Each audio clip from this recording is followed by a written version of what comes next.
赖清德520讲话在岛内引起轩然大波，台湾社会普遍失望且高度忧虑，认为其言论以抗陆谋独为主轴，严重损害两岸关系和平前景，恐让台海形势更加复杂严峻。还有岛内舆论认为，赖清德520讲话显示出台独分子对大陆实力的恐惧，对台独空间压缩的焦虑。然而，这种最后一搏必将迎来强力反制。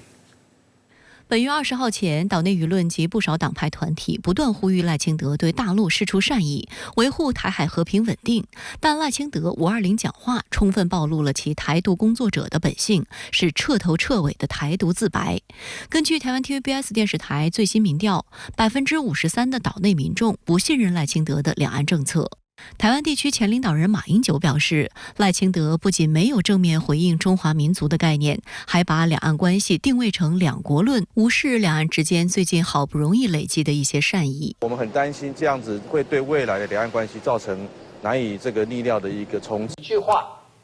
就是依两国论明确的台面化，想要来推动两岸关系，我感到忧心。 同样对赖清德台独自白不满的，还有民众党主席柯文哲。他认为要对赖清德听其言，观其行，看3个月，看到底他是怎么做。 岛内研究两岸关系的学者指出，赖清德520讲话是掩饰和包装后的台独野心，实质是企图搞和平分裂，释放出敌意、挑衅的危险信号。演讲里面我们没有看到善意，只看到高调的要搞两国论，根本是继续对抗、恶化现状。 台湾地区前民代郭正亮也认为，赖清德已经把释放善意的路给堵住了。他之所以如此着急表现出台独本性，是因为他意识到留给台独的时间不多了。我们知道他们对陈水扁2000年的就职演说，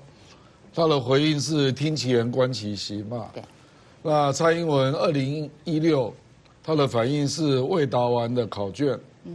那对赖清德的定位就是确定了啦。 就是台独了，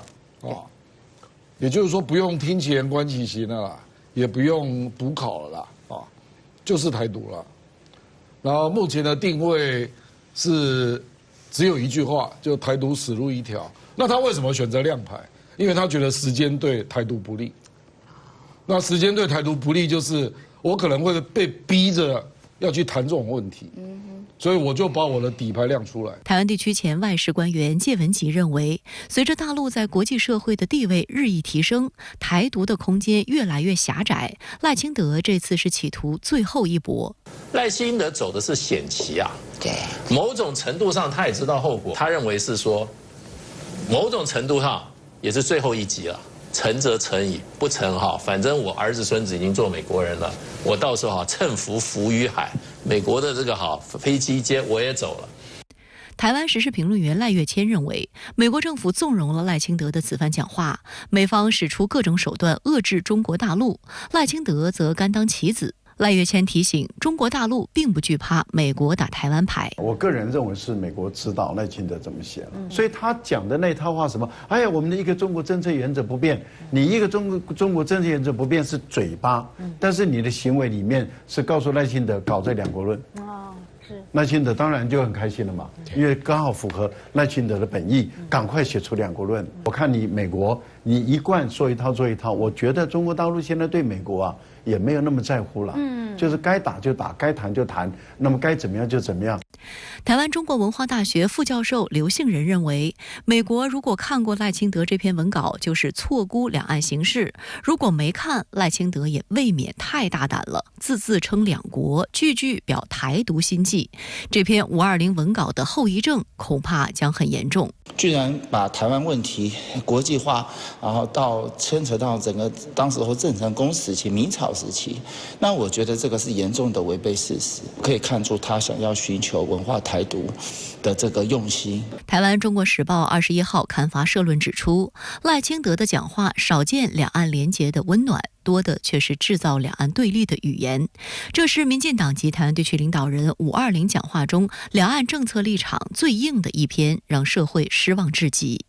台湾联合报发表评论指出，赖清德的两岸政策论述让缓解两岸敌意的契机尽失，两岸关系已在谷底盘旋8年，未来4年台湾民众恐怕还得系好安全带。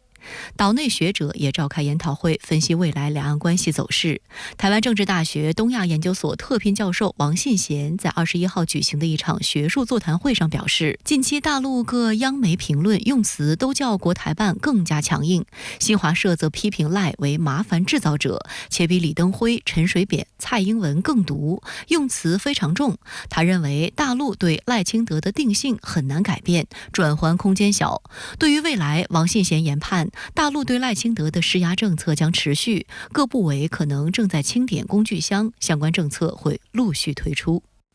赖清德台独自白也继续撕裂岛内社会，蓝绿白三方在台立法机构上演全武行一事也持续发酵。根据一项民意调查结果，支持中国国民党与民众党力挺改革法案，批评民进党的声量约占65%，赞同绿营论述的则不到15%。不少岛内网友呼吁下架民进党。